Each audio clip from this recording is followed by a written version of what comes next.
Hello and welcome to Fresh Face One Shots. My name is Joey. And I'm Jacob. And today we're here with a Superman special, part of our Joshua Williamson Superman coverage. This is the Lex Luthor special. I gotta say, just to kick us off, I really love that Joshua Williamson has so many Superman ideas that he literally cannot confine them to just his Superman run. So we we just keep getting these specials and crossovers just so Joshua Williamson could just write more Superman, and I really respect that. It's like here's how I imagine the conversation went down. Whoever's in charge of commissioning at DC, it's going to be like, "Hey, you got me on Superman. Can I have one? I really love Superman. Superman has a movie coming out next July. Give me all the issues." Yes. Didn't he also write some action comics too, or no? I mean, he did House of Brainiac, but other than that, no. Yeah, right. Yeah, just so the man keeps going because Mark Waid just finished his run on Action. Here we have more Williamson Superman with the Lex Luthor special, with a cover promising a much more sinister event than the one we actually got, and I really, really respect that. Respect the less sinister main story. That is, I worded that weird. Anyway, so. Lex Luthor, or I'd argue we get the last page is implying some things. We'll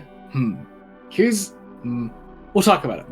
Anyway, kicking us off, we have this is actually a part of actual real life memory loss that I love Williamson kind of tapping into here, is that music is often a way to jog people's memory. You'll see it in certain older people, music will literally remind them of their life before almost.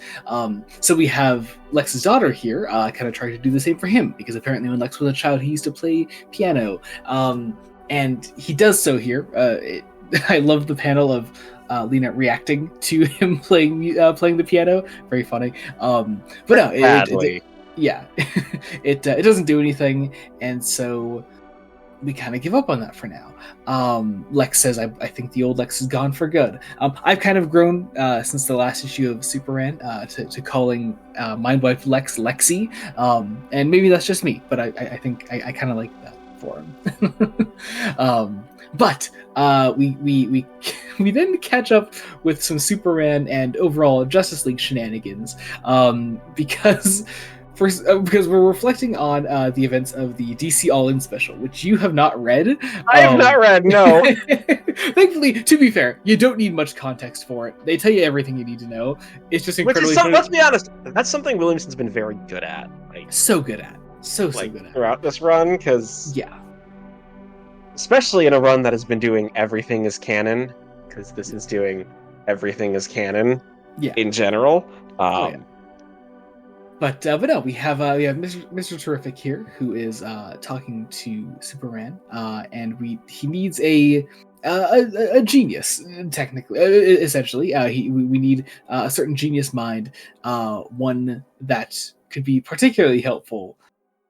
Trying to find a path to the Elseworld, which I'm guessing is the Absolute Universe, right? Yes. That's because I know that when DC launched the Absolute line, they were very much like, this is spinning out of, technically spinning out of I can't remember what the fuck the last event was. God, Absolute Power. Absolute Power. Yes, which we did cover on the channel. Everyone, we covered Power covers. But mostly the Absolute stuff was kicked off in the DC All-In special. And so that's what we're referring to here.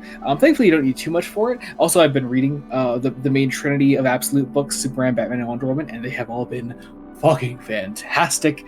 Please read them; they're so good.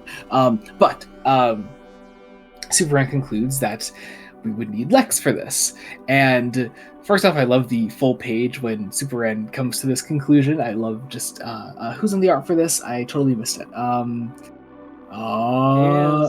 It's Eddie Barrows, isn't it? It's Eddie Barrows. Yeah, Eddie Barrows, yeah. Fantastic. Eddie Barrows doing all the stuff in the present. It's the flashbacks are all actually. I'm groaning for the end of the issue where they actually give the credits.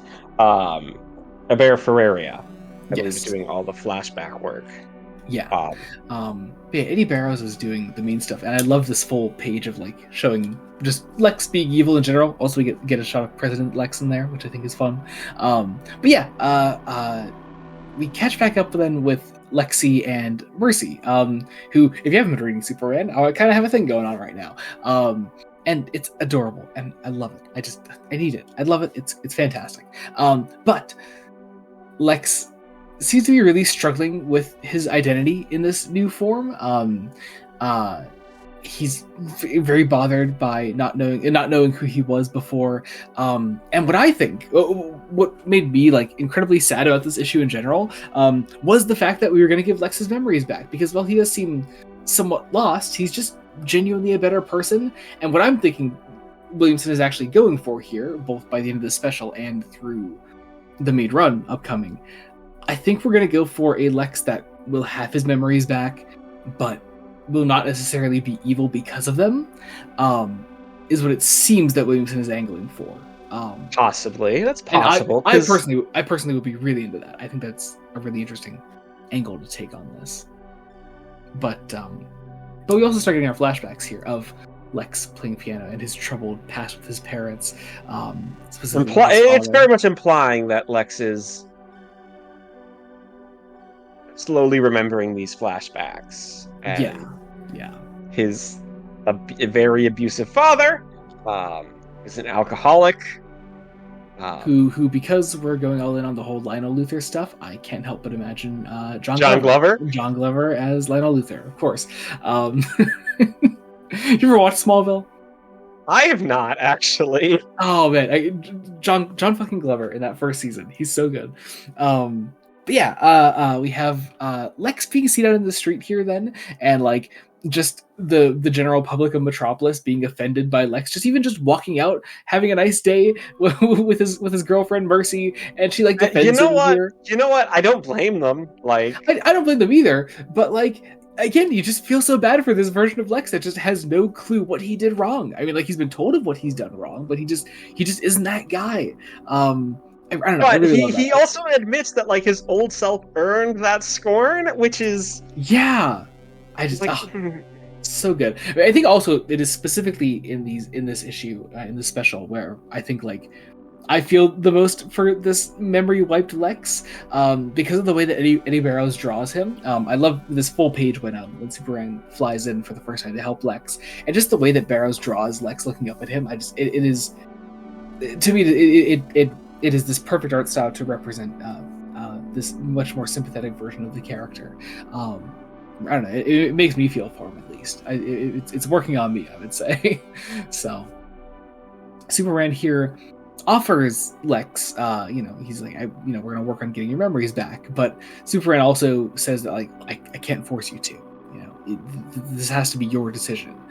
Which again is just another angle that Williamson is going for that I really, really appreciate. We're still giving Lexi, if you will, his autonomy in this matter. I really, really love this. We get some more flashbacks then to Lionel being a terrible father. We get and Lex building a radio wave emitter to try to transmit special signals that only certain people can hear.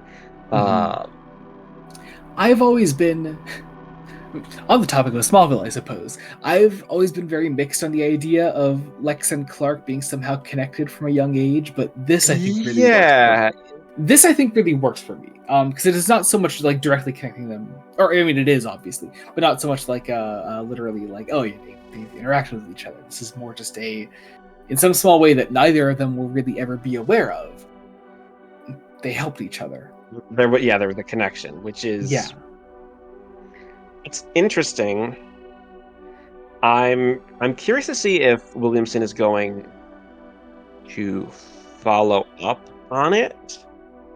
I kind of doubt it, because the way it's portrayed in the issue is very much it is this unsung kindness within Lex. That the idea is that he is still capable of this kindness. And I love that full page. I think it's page 19 of the digital issue of just showing him playing out in that field. John and Martha looking over baby Clark sleeping. It's cool. It's a great fucking scene. I really like it. It's a great sequence. It's also, I think Williamson is largely emphasizing that it's Lex's choice to be evil. We're emphasizing the power of choice and that people can choose to be good. Yeah, and that is, I think, importantly where this issue is sort of ending here, because we have Lex. I'm assuming we don't get too much of like an explanation for it. I imagine we'll get that in future Superman issues. But Lex, I imagine, remembering these events, and Superman talking to Lois about how like, they're gonna need to find another way to solve Mr. Terrific's problem, and then Superman begins hearing Lex playing music, Lex playing the piano. Well, that and Mr. Terrific also saying, no, someone sent us a design for a new kind of transmitter that would send sound over multiversal vibrations. Mm-hmm. So and Superman puts two and two together. The issue ends on this fantastic full page of Lex playing piano, and Clark saying he remembers. This is going to be continued, not in the next Superman issue, but I'm assuming the one after. Considering also, we left on a pretty big cliffhanger in our last Superman issue, at number 22. So we're not that makes enough 24. sense. So looking forward to it though. Very excited to see where we're going with this.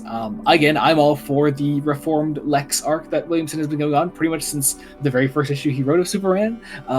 So I'm so excited to see what happens here. I also think the title of this issue is interesting. The Sound of Super, like, yes, yeah, I love that. Oh god, it's an interesting little idea. Again, it's going back to that Clark Lex connection. That, let's be honest, is probably largely inspired by Smallville. Yeah, totally. Like, I was gonna say, I don't think that's typical in. It is not, as far as I'm aware, unless it's some story that I haven't read yet. Oh wait, maybe did Birthright do something with that? I can't remember. I don't know. Anyway, point being, that does it for the Lex Luthor special. Be sure to check out other Fresh Face One Shots we do. We obviously cover Superman by Joshua Williamson. We do all the regular issues and as well as every special, because there are actually a lot of them. But yeah, so many. I think this is the last one for now. Like, but you can't possibly complain about it because it's just that good. We also cover Wonder Woman by Tom King, Batman: The Long Halloween, The Last Halloween, the end of the Long Halloween saga. Which is returning this month after a month-long break. Yeah, we also cover The Uncanny X-Men by, what's this? Fresh Face Comics fan Gail Simone. Okay. Okay. You don't need a full explanation. Point being, Gail Simone knows who we are, and that's a very exciting thing. And I would be remiss if I did not bring it up. Anyway, we cover that. I personally covered X-Men by Jed McKay on Fresh Face Solos, and apparently they're crossing over again in March. What is wrong with the world? Why? Couldn't they wait till April when I'm back from vacation? Because the world of comics both loves and hates you, Jacob. You specifically. Also check out the main podcast, Fresh Face Comics. We're in the middle of a DC Vertigo block right now. We just recently put in an episode on Swamp Thing, and we have some Hellblazer coming up and all kinds of fun stuff. So check out all that. Third episode on something new. On something new that you don't know yet. So check out all that. We also have our link trees in the description below. You can follow us wherever you want to follow us, mostly Blue Sky. That'd be awesome. Where Gail Simone now follows me on Blue Sky. Oh, what's this? Crazy. Anyway, and I think that about does it. Subscribe to the channel. Thank you all so much for watching. Until next time, this has been Joey Morgan. Jacob Licklider. Goodbye. Goodbye.